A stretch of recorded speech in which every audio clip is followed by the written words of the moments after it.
Okay, so there we go. So I do have a hotel Wi-Fi, so I'm going to blame it on that. So as I was saying, we're going to introduce each of our members. We'll start with Colleen McDonald. She is our hub director. Ellie Fitzgerald, our project manager. Rita Flows, Union and Diversity Outreach. Dr. Jean Ann Hunt, IHE Outreach. Ellen Sullivan, Policy and Research. And Heather Sweet, our administrative assistant.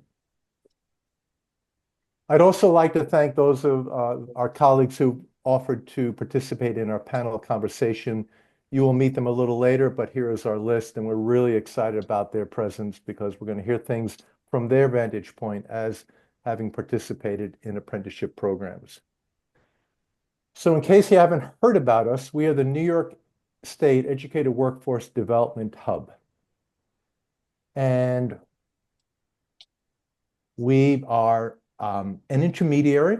We provide LEAs such as districts, BOCES, privates, or charters as employers, local union affiliates as co-sponsors, and partnering institutions of higher education as related instruction providers, the technical support and networking needed to design and implement registered apprenticeship programs. So here's our agenda. Hi, everyone. So as Steve was saying, we're going to just jump into the agenda here about what we're going to talk about today. So thanks, everyone, for coming. We're going to start with some introductions, as we just did, and some objectives. We're going to give you an overview of teacher reps. We have the panel conversation, which you just highlighted. Thank you again for the panel people for joining us today. We're going to talk a little bit about funding reps. We're going to review our return on investment calculator. We have a little activity there.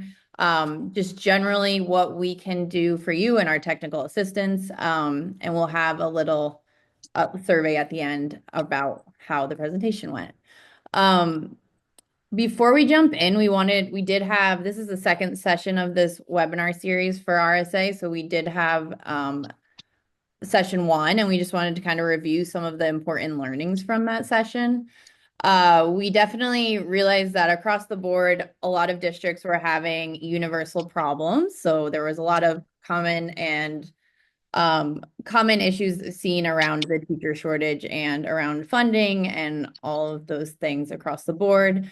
There were also a lot of higher education partners, common education partners that you were all already working with, which is great and sets a good foundation for developing RAPs. And RAPs were aligning, and you were all discussing different ways of aligning with programs you already have going on, with grow your own programs, and different college pathways at your districts. And just in general, I think there was an agreed learning and more knowledge around what a registered apprenticeship for educators were and what they looked like.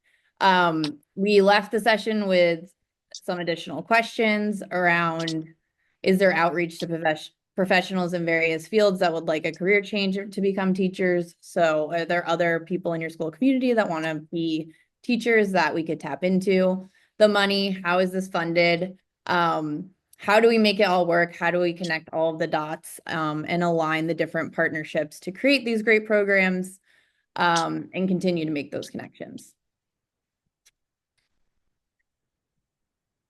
So we have a group activity here, and we just want to ask, what questions do you have about teacher apprenticeships?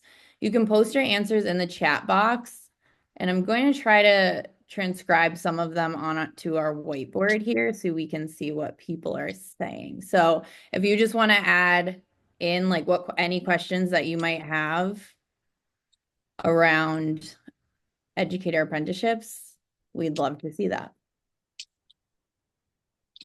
We did get one. Yep. Which I think is great. Let me add in here. Oh, okay. So how is the message about these opportunities being conveyed? Another one. Great. Thank you, Amy. What are the requirements or an individual to apply? Another good question. Okay, so these are objectives for session 2. We want to be able to describe the key elements, processes, and necessary partnerships of a teacher RAP. So that's a registered apprenticeship program. We want to be able to identify the funding sources to support a teacher RAP. And lastly, recognize the role IHEs and unions play in the development and implementation of RAP. So how do the partnerships work together to create a registered apprenticeship program? So why teacher reps? Teacher reps recruit, retrain, and provide really well-prepared, a robust teacher workforce.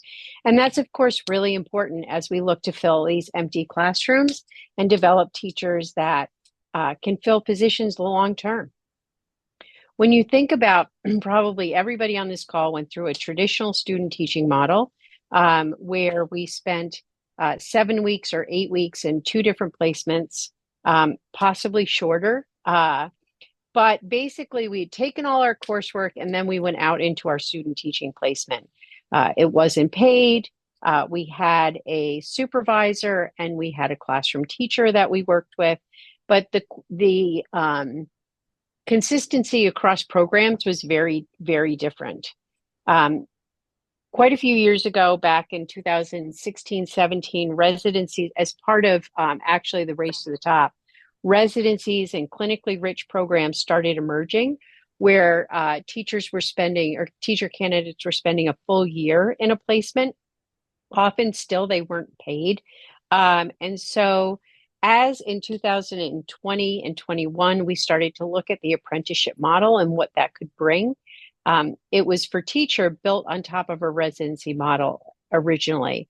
It provides access to tuition support. We all know how expensive it is to become a teacher.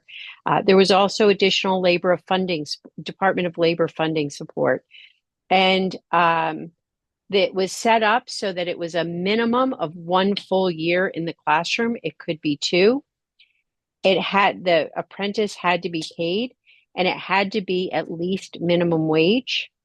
They could be affiliated with the union, but the union was definitely part of the creation of the program if the teachers were collectively bargained for, which of course they are in all of our public schools in New York State. Finally, the teacher who was working with the apprentice was compensated for the work that they did. I'm sure many of you have taken on student teachers over the year from the traditional program. You might get a $100 stipend. You might get access to sitting in a class if there's a seat. But this actually paid them in a teacher leader role for the all day, everyday work they were doing to help guide and mentor these young candidates. So who do you need? For a registered apprenticeship program, obviously you need the lead education agency, which is the district, the BOCES. It could be a charter school or a private school. With the districts and the public districts and BOCES, you definitely need union involvement and union at the table for the conversation. The union, of course, engages the journey worker, and the apprentices will eventually be union members. You also need your higher education partners who are going to be doing the related instruction for those apprentices. And the neat thing about it is that they're actually getting to apply that related instruction every day in classrooms. So what are the different roles? The role of the district in the BOCES is definitely different, or the private or the charter. They can become the sponsor and they're the employer. So there's actually a lot to be said around the school district priorities or the curriculums that they use, or what kinds of certification they have upcoming that they need to think about filling. So this is a way for districts to say to the higher ed partner, I'm going to need, in 2 years, I'm going to need a technology teacher and a math teacher and 4 elementary teachers. So those are the apprentices I would like to hire so they would become comfortable in our school community and our system and really understand and know. The union is a partner in this work. They play a very crucial role because obviously they represent the journey workers who are the ones that are going to be guiding the apprentices. So they're going to want to have conversations about how those people are selected, what the compensation is for those members, and what the processes and protocols are. Because they too are investing in this future workforce, time and energy. The role of the IHE is as a related instruction provider. So they're going to collaborate around the curriculum. They're still going to provide supervision for the candidates while they're in the classroom and do the observations and evaluations around meeting the competencies for graduating the program. And they support the professional needs in the program. This is, for me, a very exciting part of this webinar because you're going to get to hear voices from the people who are doing the work. So if you'll just give a wave when I say your name, and then what will happen is I'll ask some questions. I want to invite people to put questions into the chat as we move forward in terms of hearing what all these folks who are doing this work have to say. So I don't see Kelly here today, but Kelly Smith has been active at Russell Sage College with resident apprentices. We have Amy Langworthy from Warrensburg City Schools. Hi, Amy. I hope you had a good day off today. We have Luke Zahner, who was an apprentice and now a full-time classroom teacher. And we have Jason from Cambridge Central Schools, who was what we used to call the mentor teacher, what the Department of Labor calls the journey worker, and what state ed calls the school-based teacher educator. So you get to wear lots of different labels, Jason. And last but not least, our union representative, Amy Carpenter. So welcome to our panelist. And we have lots of Amy's in the room today, so I'll try to make sure that I distinguish between you when I ask your question. But Luke, we're going to start with you because arguably the apprentice is the most important person in the room when we're talking about teacher apprentices. So Luke, but first of all, just say a little bit about what you're teaching right now, where you're at. Absolutely, yeah. So my name is Luke Zahner. I am working at Schenectady City School District at the high school level. So this is my second year as like a full-time teacher out of the program, and I've been teaching 10th grade global studies during my time at Schenectady, but I actually just recently picked up a night school class for U.S. history, so we'll see how that goes. But and then I've taught also fifth grade during like a summer enrichment program at Schenectady as well. Wow. And Luke, they are so lucky to have you. I'm so glad. Thank you. So Luke, you also did your apprenticeship in Schenectady Public Schools. Yes, I did. And yep. I'm wondering if you, as you think back to that experience, what are 3 words that you would use to describe your experience as a teacher apprentice? I would definitely say challenging because so I was a career change. I didn't go into this program without having had like I had a bachelor's in psychology. I was a manager at a movie theater, so this was like a career change for me.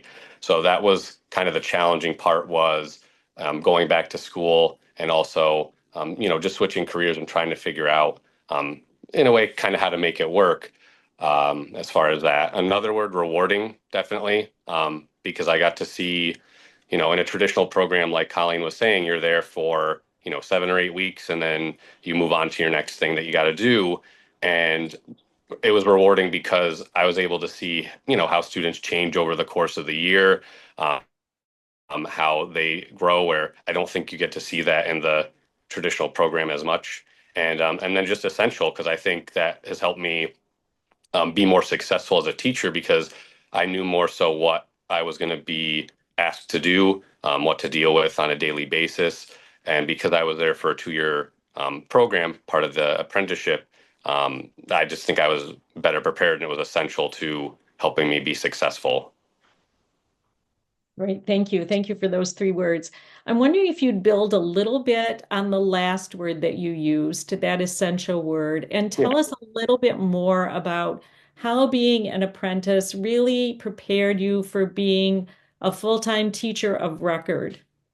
So, as far as that word goes, so essential, I would say one, it definitely helped that I'm hired in the school district where, I did my apprenticeship, right? So I got to see, not only how the classroom worked in general, but I got to see how I fit into the different parts, like with administration, for example, or, just how the school system works just in itself and how to develop skills and strategies and relationships with people that I'd be dealing with, hopefully over the course of my entire career. So I would say that was an essential piece.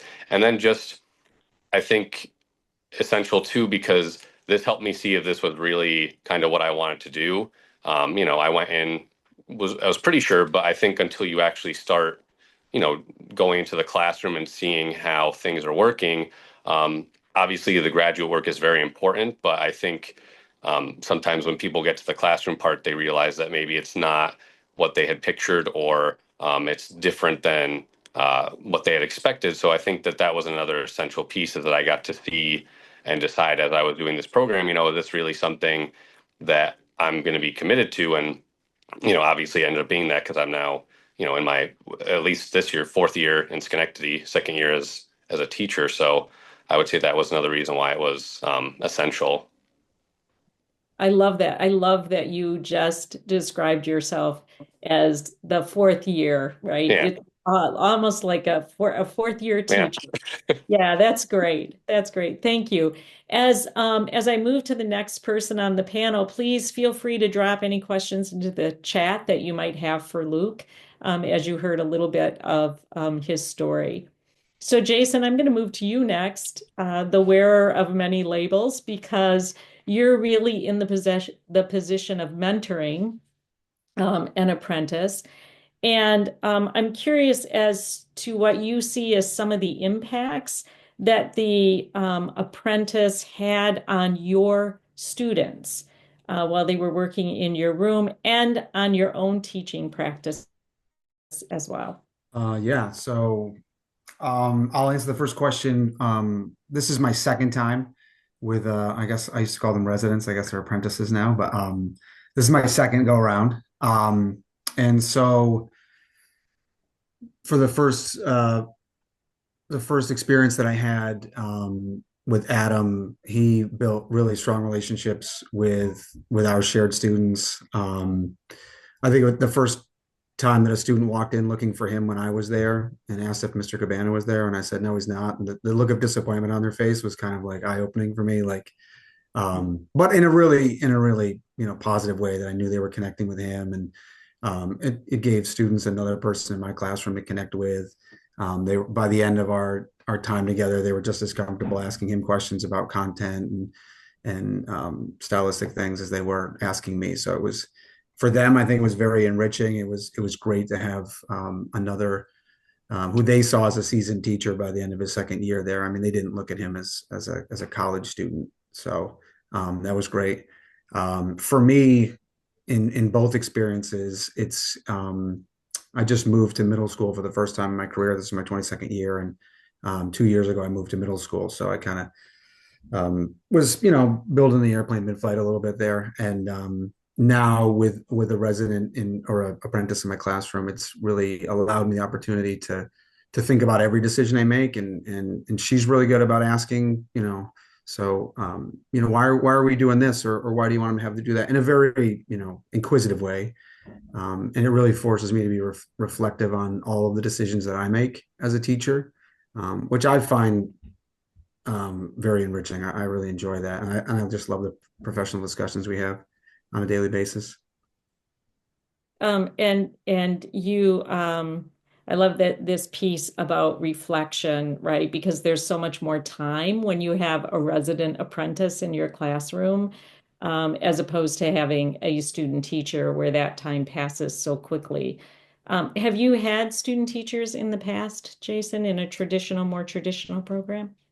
I have had one, yeah. So I've been really blessed. I've had one traditional model who was a former student of mine, and then she was a student teacher in my classroom, and now she's a colleague of mine, and she's one of the greatest teachers that I know. She's phenomenal. So that was a blessing. And then my first apprenticeship with Adam. He was a year younger than me, had been in the education system for a long time as like a teacher's aide, and then just decided like, why don't I, get my degree and become a teacher? And so the relationship I had with him at being, my age, was really, really, I think, enriching for both of us, bouncing ideas off each other. And he was much more ready to just kind of take over early. My apprentice now, Olivia, is phenomenal. She's going to be an amazing teacher, but she's, we're kind of working at her pace, and she's very comfortable with the students. I think just last week was the first time we got a shared email addressed to us from a student that was out sick, and she addressed, both of us. And so that was a big moment for her to see, like, that they're accepting her as one of their teachers. She's not just a student teacher in the classroom. So it's moved beyond that.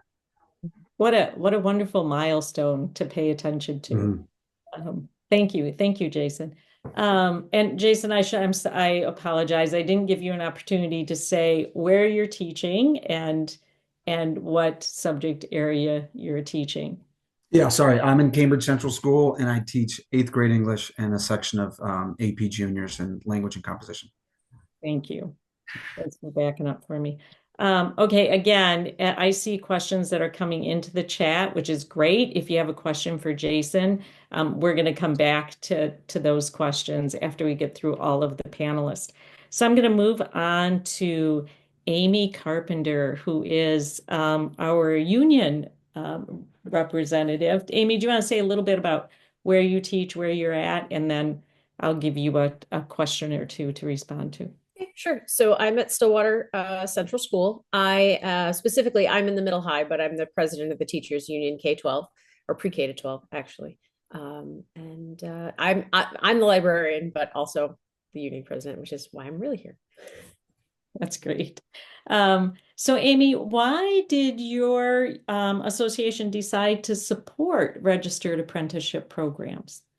So the decision was actually made before I became president, but definitely I was a huge supporter of continuing it. I think that it was initially just because we saw the teacher shortage coming, and my district actually is really good about supporting different ways of creating teacher leaders. So we have, a very generous national board program.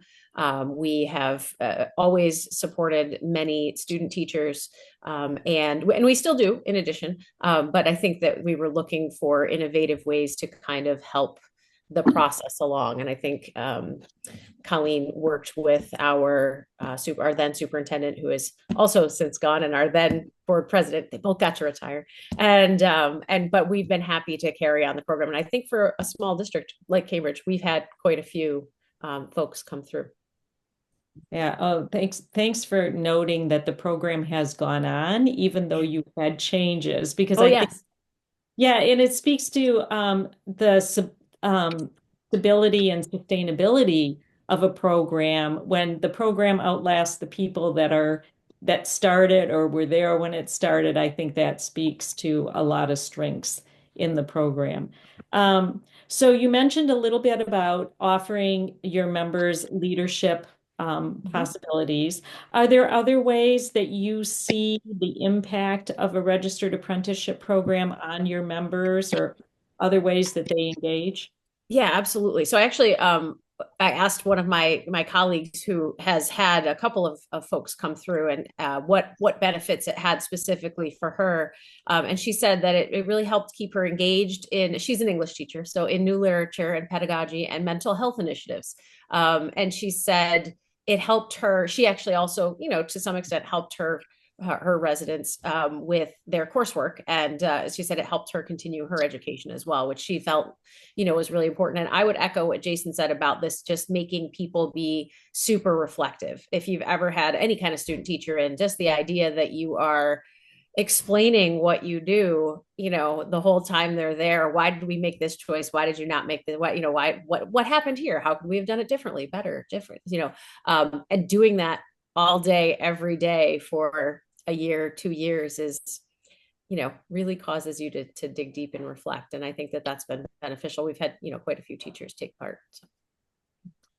Amy, I would echo that. I know Kelly's not here to talk about the higher ed end, but Steve and I both have some experience in higher ed working with resident apprentices. And I would echo that reflection piece, right? That also happens in higher ed, thinking about how do our courses match what we're asking apprentices to do in the classroom. That reflective piece is really powerful. Yeah. So again, in the chat, if you have any questions for Amy, feel free to put them there. And now we're going to move to the other Amy. So Amy Langworthy, if you would just say a little bit about your current role, and then I'll give you the $1 million question. Currently, I'm the superintendent of schools for the Warrensburg Central School District. Prior to that, I was the elementary principal for 15 years and started working with the apprenticeship program as the elementary principal, and we've carried it on. We've had a few different residents or apprentice programs that our teachers have done both at the elementary and the junior, senior high level over the last few years.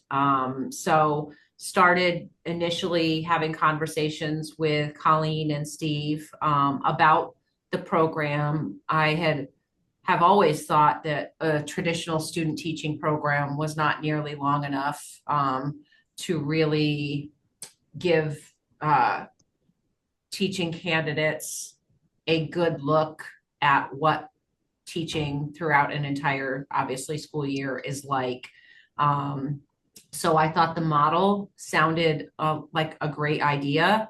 And also the fact that there was some financial benefit for the candidates that were doing this. So I thought it had a lot of, plus their coursework being, taken care of as well was a big benefit. And looking at teacher recruitment, teacher needs in our own district, we kind of took this on a few years ago, and we've worked with it being funded through BOCES, through the Department of Labor. And so we have a couple different perspectives as far as that goes. But, within our district, I really feel strongly about giving new teachers as much support as we can. We've even expanded our mentor program in our district for a 2-year process, so that all beginning teachers have a 2-year mentorship as well, just to provide as much support so that sustainability and keeping them in the field and wanting to stay in teaching, I think is important to give that level of support. So I think a 2-year program such as this gives them a real good perspective on what they're kind of in for, when they sign up and take their first job.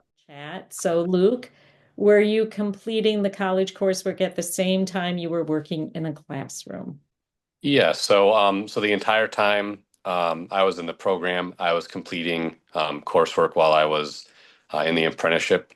I would say that I think some people had taken some summer courses like right before we started, and I'm assuming that's still an option.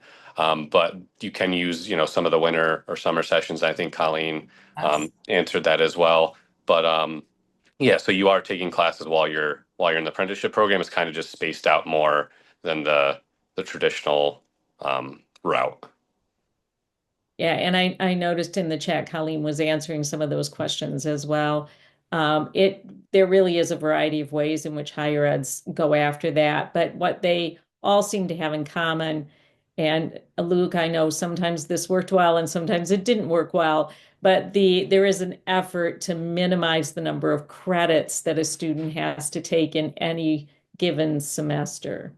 Well, if you think of something, don't hesitate to put it in the chat. Colleen, thank you for responding to the questions in the chat. And also for the animated hand clapping, those of you who might want to mess around with your reaction buttons can also do that for our panelist. But I'm going to turn it back over to Colleen and the rest of the team. Thank you. So Amy brought up a lot of really cool things, and she talked about funding. So yes, we're going to get into funding next. And I wanted to just say that teacher apprenticeships can fall under a BOCES COSER. So yes, they are COSERable.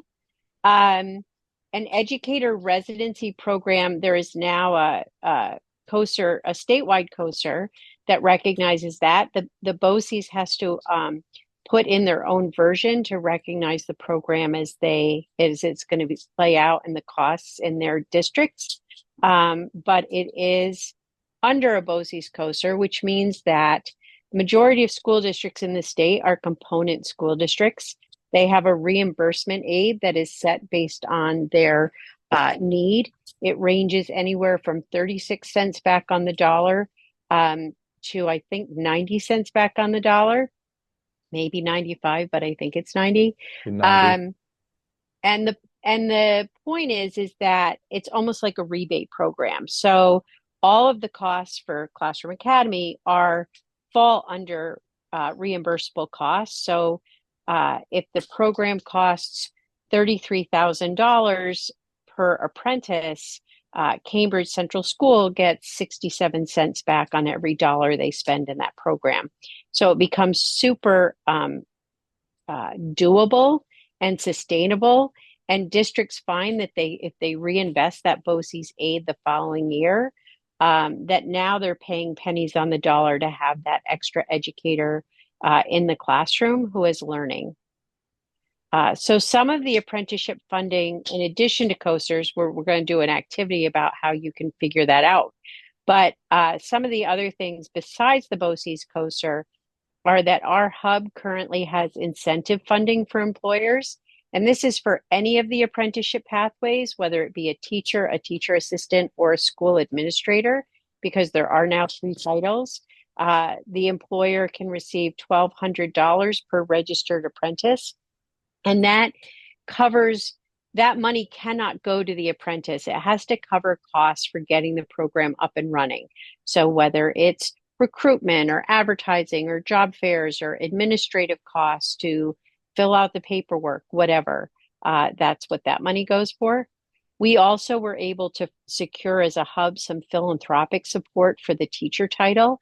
And so any registered teacher apprentice in a new program, so this doesn't apply to Classroom Academy, but in a new program, is eligible to get $6,250 per apprentice. And because that's philanthropic, it can go towards any cost that the district chooses to put it towards, but it is one-time funding.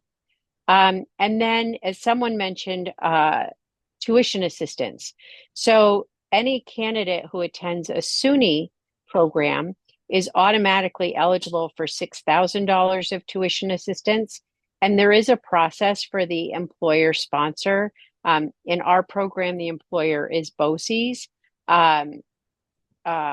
or sponsor actually is Teach Me Education, could apply for this money, $1,500. We have not done that. It's kind of funny because this money, like a state grant, would apply against the COSERable fund. So sometimes it doesn't make sense to apply grant funding towards something that gets a COSER aid unless you get very little COSER aid, because you actually end up reducing the amount of the reimbursement at a higher rate than the money that's coming in. And then there's other DOL funding possibilities, which include program grants. Right now, the Apprenticeship Expansion Grant is not available. We're waiting for it to be reannounced. But of course, as we know, all federal funds are kind of up in the air. The state does have a direct entry program grant, and there is, as Amy mentioned, the teacher residency program grant that was last year and this year, and I think it's back in Governor Hochul's budget again for next year. And so that's a state level grant. So there is funding and money available to help get these programs up and running. Ellie, I'll turn it back to you or Steve to run this activity. So we are going to show you the ROI calculator. If everybody could go ahead and click this link. Did you just put it in the chat, I think Heather did? It is in the chat. Both Heather and I put it in there. And I'll open it as well so that I'll share my screen and walk through it with you all. But if you all go to the link, it kind of what Colleen was just talking about, we've created this ROI calculator to help show the ROI through using a BOCES COSER. Here, let me share. Okay, so we have the Registered Apprenticeship Program ROI calculator. What you'll first see is this first piece is the reimbursement aid rate, so you can change it to your rate. So let's say we have a 70% rate. You can say estimate the number of apprentices. Let's just do one to keep it simple. Our average annual expense per apprentice, that would be what your district would put into to have the apprentice teach in your school. Generally, it's around 35,000. So let's say that that might vary on different pieces. So this is the initial budgeted cost to have an apprentice work at your school.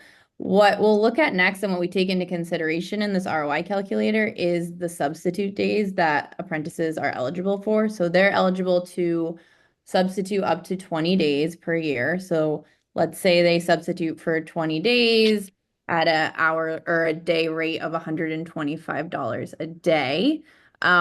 You're then looking. Ellie, can I just clarify? They don't get paid. This is part of their program, so they're not getting paid at that rate, but that's what your district would pay if you had to get a sub. If you didn't have an apprentice and had to get a substitute for that day, this is what your district would pay. Sorry. Yeah, no, great clarification. Yeah, so this is what your district would pay. The apprentices aren't getting paid, but they are eligible to sub for in your district. So the actual expenditure would then be an annual cost per apprentice is around $8,350. So that's per year, or for that year, you're paying $8,000 to have a second teacher in the classroom. It comes out to about $557 per hour. So this is with the aid reinvested and the substitute savings. So you really you're getting at the bang for your buck for this educator in the classroom for that whole year. Any questions around that? I don't know if anyone's like playing with it on their own or if they. So one other clarification is that the apprentice is being paid obviously while they're in the classroom. They have to be paid and it has to be at least minimum wage.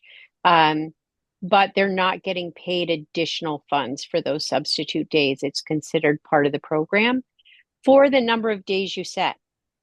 I will say that districts in the past have asked apprentices to take on, especially in the second year. We had one teacher who's had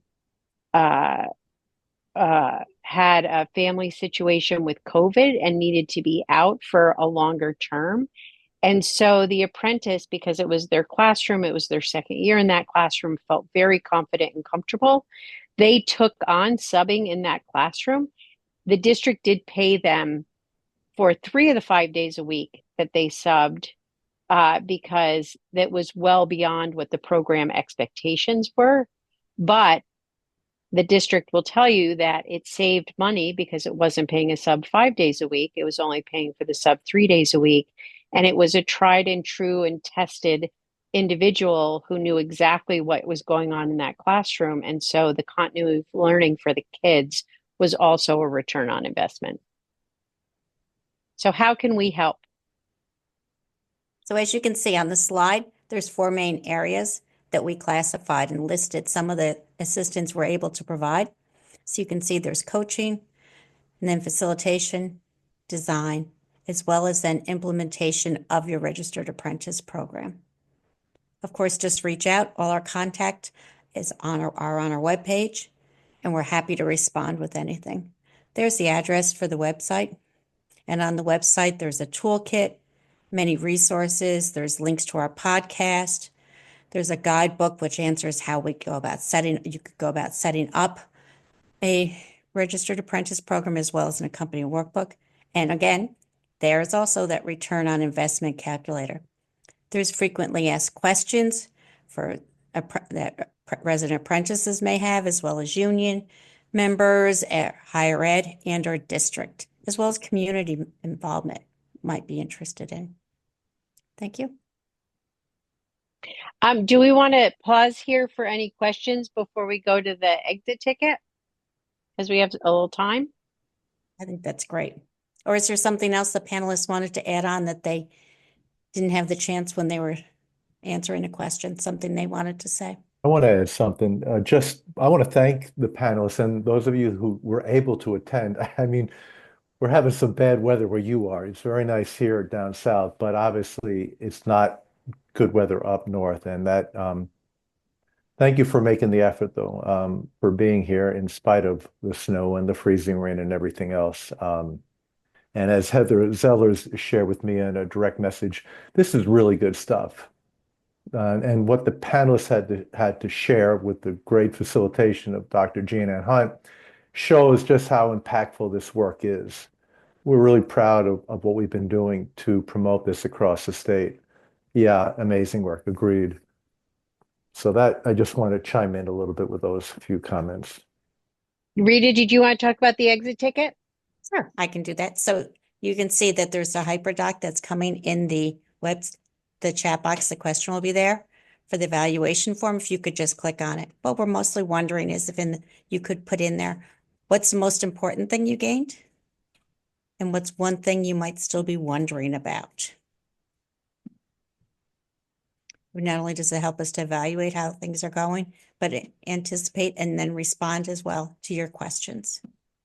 So as you're leaving, you're thinking, if someone asks what this webinar, brought to you, how might you respond? Well, I'm not going to drop it in the chat because it's too much, but I just want to say I really appreciated the thoughtfulness that went into the presentation.